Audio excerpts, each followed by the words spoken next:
Selamat pagi Bu, selamat pagi teman-teman. Perkenalkan, nama saya Tia Vanessa, NIM 1733009. Baiklah, saya di sini akan menjelaskan tentang asuhan keperawatan kritis pada pasien pendarahan saluran cerna akut dan pada pasien pankreatitis akut. Pengertian pendarahan saluran cerna akut. Pendarahan gastrointestinal akut merupakan kedaruratan medis yang sering terjadi dan berpotensi mematikan pada pasien yang dirawat di ruang ICU. Pendarahan gastrointestinal akut dibagi menjadi dua, yaitu pendarahan gastrointestinal atas dan pendarahan gastrointestinal bawah. Pendarahan gastrointestinal atas itu bersumber dari esofagus, abdomen, atau duodenum, sedangkan pendarahan gastrointestinal di bawah bersumber dari yeyunum, ileum, kolon, atau rektum. Selanjutnya ada juga etiologi dari pendarahan gastrointestinal atas. Yang pertama itu dari esofagus, yang terdiri dari varises, esofagitis, ulkus, dan tumor, dan lesi Mallory West atau laserasi yang terjadi pada esofagus distal, pada taus gastroesofagus, dan pada kardia lambung. Kalau dari lambung yang terdiri dari ulkus pepticum, gastritis, tumor, angiodisplasia, dan lesi diolafori atau malformasi vaskuler pada arteri submukosa yang besar, abdomal yang letaknya sangat dekat dengan mukosa. Kalau dari duodenum itu, yang pertama itu ada ulkus pepticum, angiodisplasia, penyakit Crohn, diverticulum Meckel, pendarahan. Selanjutnya ada pendarahan gastrointestinal di bawah yang terdiri dari tumor maligna, polip, colitis ulceratif, penyakit Crohn, colitis iskemik, colitis infeksius, dan angiodisplasia atau pena submukosa yang melebar dan berkelok-kelok. Hubungan arteriovenosa kecil atau pelebaran arteri, divertikulosis atau penonjolan seperti kantong pada dinding kolon, yang biasanya terjadi pada titik tembus arteri ke dinding usus. Selanjutnya ada hemoroid, pendarahan gastrointestinal atas masif. Dan ada juga asuhan keperawatan pendarahan pencernaan akut. Yang pertama itu saya akan menjelaskan tentang pengkajian. Pengkajian itu yang pertama ada riwayat, pada riwayat medis pada pembedahan abdomen yang perlu dikaji. Yang pertama itu ada serangan pendarahan sebelumnya, seperti memiliki ulkus pepticum, penyakit radang usus, penyebaran ke abdomen atau pelvis, atau penyakit kardiopulmoner ginjal atau hati. Yang kedua itu pengetahuan tentang pengobatan pasien saat ini dan adanya beberapa alergi.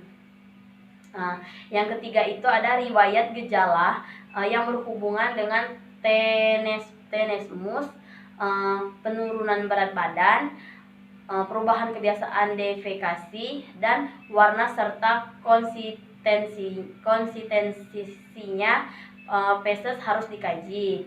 Yang keempat itu usia pasien juga harus dikaji karena resiko pendarahan akibat divertikulus dan angiodisplasia meningkat seiring bertambahnya usia. Selanjutnya saya akan menjelaskan juga intervensinya.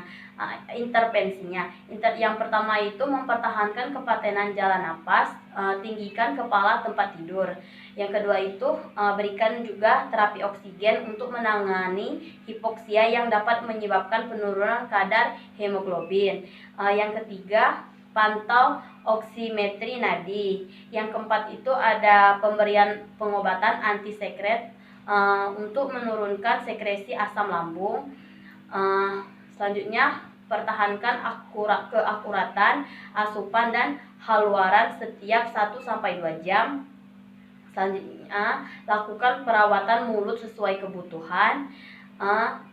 Jelaskan semua prosedur kepada pasien. Siapkan pasien untuk prosedur diagnostik dan intervensi terapeutik.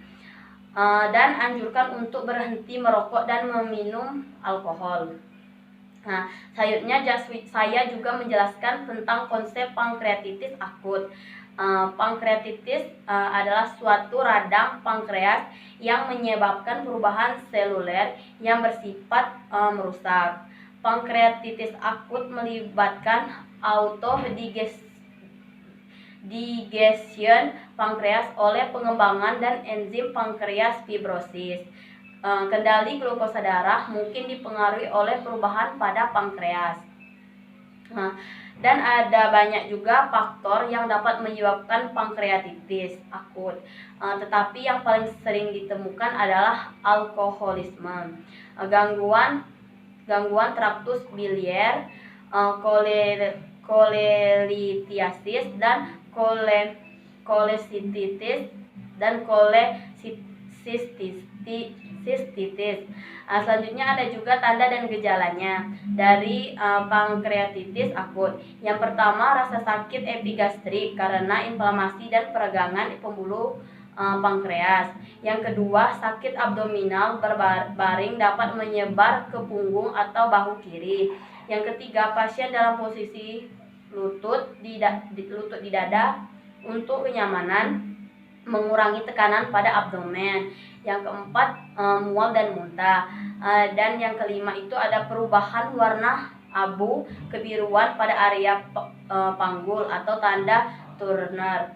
Yang keenam, aksites, berat badan turun, gula darah naik, dan yang terakhir lelah. Selanjutnya ada juga etiologi dari pankreatitis akut. Yang pertama itu pada etiologinya batu empedu dan konsumsi alkohol yang berlebihan dapat menyebabkan 70% hingga 80% bisa menyebabkan terjadinya pankreatitis akut. Yang kedua, pankreatitis batu empedu lebih sering terjadi pada wanita. Pankreatitis alkoholik lebih sering terjadi pada laki-laki. Yang ketiga, pankreatitis akut sering diikuti dengan episode ingesti, banyak minum dan makan. Yang keempat, proses infeksi seperti parotitis, Staphylococcus, demam sekret, dan infeksi virus. Selanjutnya ada hiperkalsemia, idiopatik, trauma abdomen, dan juga penyebab yang tersering pankreatitis akut. Yang pertama itu ada batu empedu, yang kedua itu ada infeksi, yang ketiga itu ada trauma, yang keempat ada obat-obatan seperti azathioprin, natrium valproat, dan diuretik. Hipotermia, hiperkalsemia, hiperlipidemia. Dan juga ada interpretasi hasil tes pada pankreatitis akut. Yang pertama itu serum amilase naik, serum lipase naik, jumlah sel darah putih atau WBC naik karena radang, kolesterol naik, glukosa naik karena efek labil pada kontrol glukosa, bilirubin naik, CT scan menunjukkan radang, sinyal dadah mungkin menunjukkan pleural. Selanjutnya ada diagnosis keperawatan pankreatitis akut. Diagnosis pankreatitis akut ditegakkan jika terdapat 2 dari 3 kriteria berikut. Yang pertama itu nyeri perut bagian atas secara mendadak.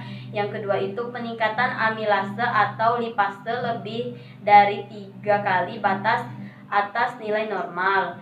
Yang ketiga, gambaran pankreatitis akut berdasarkan pencitraan radiologi seperti ultrasonografi atau USG. abdomen atau computed tomography, CT scan abdomen ataupun magnetic rational image atau MRI. Nah, selanjutnya ada juga intervensi keperawatan pada pankreatitis akut.